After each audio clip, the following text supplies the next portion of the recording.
So Janice Windle and Dónall Dempsey are our first couple.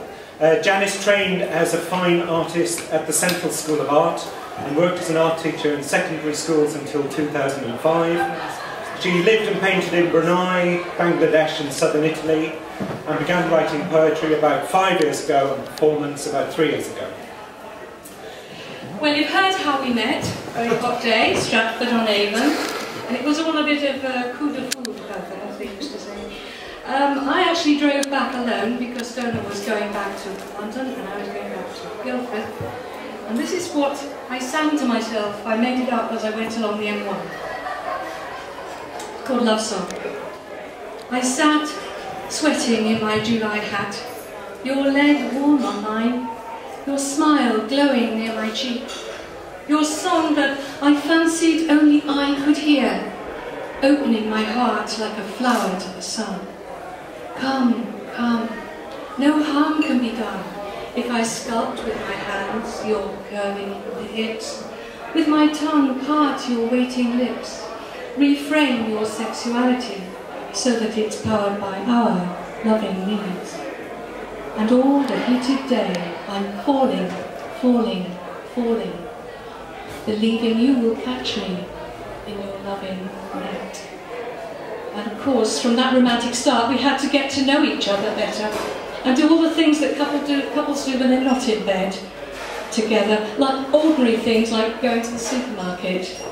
Only supermarket shopping with Dónall was not ordinary. It was like this. You kissed my ear, next to the breakfast cereals. The snap, crackle, pop of the gaze of the fat woman watching us, pulling muesli off the shelf, deafened me, but you didn't care. In the meat aisle, you felt my rump, and pronounced it rare, lean, and probably tasty. You expressed a wish to sample it. Later, I said, and hurried on to the dairy products. But cream was too erotic, I said, and hastily I steered us to the frozen food department, which brought out the beast in you, and you became a polar bear, the cuddly, smothery kind, begging for penguins as we stood in the queue in Iceland.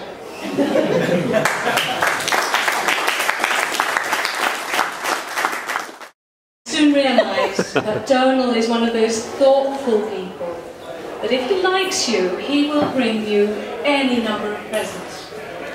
The first present, I think, I remember him bringing me was a book. It was the Kama Sutra. And it was the pop-up version. And I had to write a poem about it. This is how it goes. You gave me the Kama Sutra, the pop-up edition with full chance for reader participation and plenty of tags to pull. There are pictures of bendy brown beauties dressed in scanty but elegant clothes who show no resistance to smiling insistence by amorous Indian bows. You gave me the Kama Sutra, the pop-up version. It's so realistic. The men all have cute little lingams, and there's tabs so the reader can swing them. And the ladies are kissed, not a square inch is missed, from their yoni right down to their wiggly toes. You gave me the Kama Sutra, moving pictures to show what to do, and lots of advice how to make love feel nice. And you popped up like you always do. You gave me the Kama Sutra, and I know that we have a fine future. The practice of loving depends on the moving of all body parts, above all the heart. And that's how I know that I suit you. Shucks. Going back to the business of getting used to everyday life as a couple, one thing we sorted out pretty early on was the problem of ironing, as you heard in Dónall's poem. I know a lot of people who like ironing, but I'm not one of them. So when Dónall said he'd like to do his own ironing and even some of mine, I knew it would be okay. This is a poem, though, about somebody who didn't feel that way. It's called The Unfortunate Tale of John. John said that he was a new man John to help her more. He told her, "Listen, here's the score. Housework is women's work," he said. "That's the reason I got wed. Ironing shirts when West Ham's on the telly?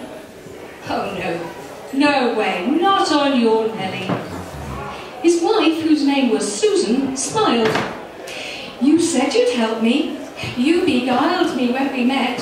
Now keep your word." But John pretends he hasn't heard. And as her words fall on deaf ears, and West Ham wins to Johnny's cheers, she packs her bags, and off she goes to meet an MCP she knows, who won't wash up, but is a lot more fun in bed than John. And the moral of that is, a woman who is tired of ironing is tired of marriage. 2.5 years on, Dónall and I are still enjoying our honeymoon. If anything, more intensely than at the beginning. This is a poem about that. It's called "It Was Dark When They Met." It was dark when they met. Their lips were small crabs searching for shell. Salt was their sweetness, and dry their seahorse crimes. Her breath was made of candle glow.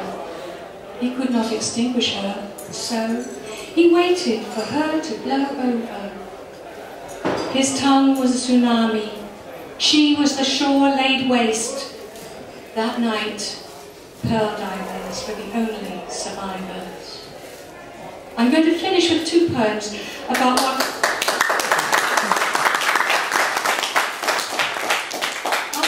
I'll finish with 2 poems about what I get out of our partnership. First one's called "My Heart Takes Its Ease." For many years, my heart went on the road.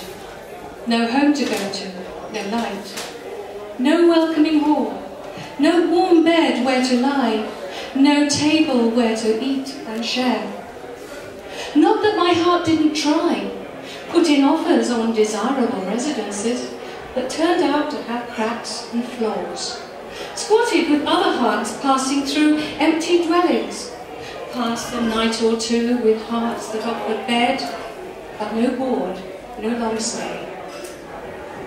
My heart was on the road when you welcomed it across your threshold.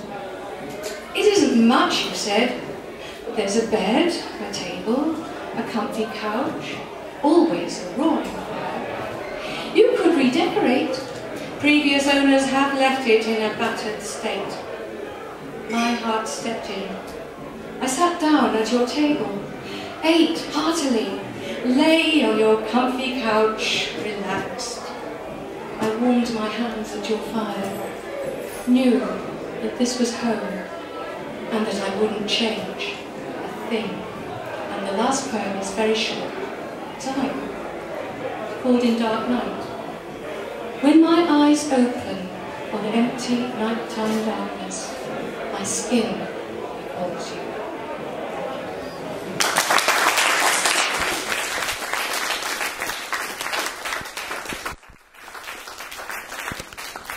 Janice and Dónall Jan.